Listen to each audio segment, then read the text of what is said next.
I'd like to talk about how to set up a buffet.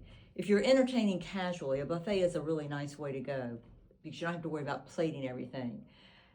Start by setting your table though, and have your dinner plates and all your flatware and your linen napkins on the table. That way, when your guests arrive and they go to the table, they don't need to go to the buffet first. They can just pick up their plate and carry it with them to the buffet table, which I like to use the buffet.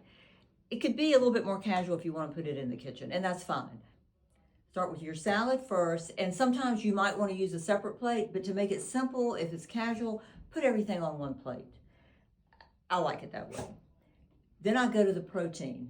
The video that I heard the other day, she was telling people how to set up a buffet, and she encouraged people to start with a salad, actually the bread, which we'll get to in a minute, and then with all your vegetables.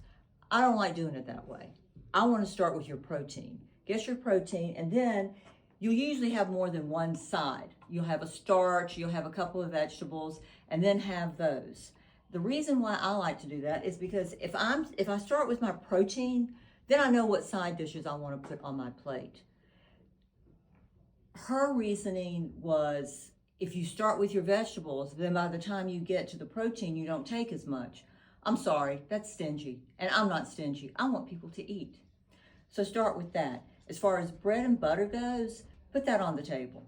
You can have like a nice bread basket and a butter dish, and I would have it on each end of the table so your guests don't have to reach too far.